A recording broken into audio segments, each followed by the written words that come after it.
Dans la dernière vidéo, j'ai parlé sur deux façons excellentes de maîtriser une langue en lisant. C'était un, dévorer la littérature et deux, lire sur ce que vous intéresse et motive. Aujourd'hui, je vais parler sur 4 façons additionnelles d'améliorer votre maîtrise en lisant. Alors, 3. Soyez un accro aux actualités, mais dans la langue que vous étudiez. C'est une façon excellente non seulement de améliorer votre proficience dans la langue, votre maîtrise, mais aussi d'éviter l'isolement idéologique. Parce qu'aujourd'hui, c'est très commun que les gens permettent que le Google, les algorithmes de Google et de Facebook choisissent les sources d'actualité pour eux. C'est très mauvais. Alors vous, non. Il faut que vous cherchiez des journaux de bonne qualité dans les pays où la langue que vous étudiez est la langue maternelle. Façon 4. Changer les configurations de langue. Alors, dans votre téléphone portable, votre ordinateur, changez, modifiez les configurations de langue pour être dans la langue que vous étudiez. Avec ça, vous allez avoir quelques minutes additionnelles de contact avec la langue, mais aussi améliorer vos immersions linguistiques.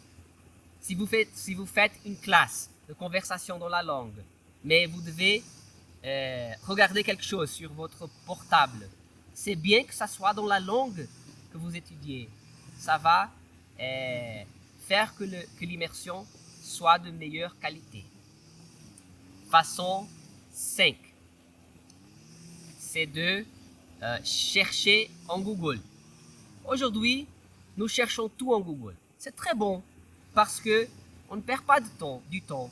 Si on a une question qu'on veut comprendre mieux ou un fait que il faut clarifier si c'est vrai ou non, c'est mettre en Google. Nous avons une réponse très rapidement. Et pourquoi ne faire ça alors? Pourquoi ne faire ça pas alors dans votre langue cible, la langue que vous étudiez? C'est un exemple de la recommandation numéro 2, de lire sur vos intérêts et objectifs, mais ça vaut vraiment le mentionner à part parce que aujourd'hui nous passons tellement de temps en ligne, n'est-ce pas? La recommandation numéro 6, c'est de combiner la lecture avec l'écoute. Alors il y a plusieurs manières de faire ça très efficace. La meilleure, c'est avec les audiolibres, les livres en audio.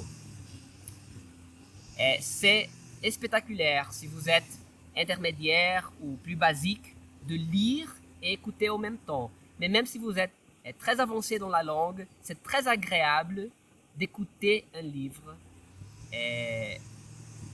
au lieu de lire ou même en lisant.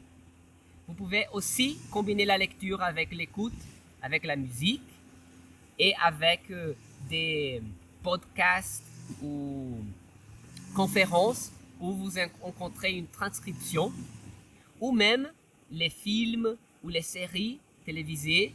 Vous pouvez regarder avec les sous-titres, mais attention, il faut le faire seulement quand il y a une correspondance précise entre ce que vous écoutez et ce que vous lisez. Parce que d'habitude, les sous-titres ne sont pas le même que l'audio. Dans ce cas-là, c'est pas très bon de le faire. C'est mieux de simplement écouter. Mais quand vous rencontrez des sources où il y a une correspondance exacte, ça vaut la peine. Bon, la prochaine vidéo, je vais répondre des questions fréquentes sur la lecture dans langue étrangère.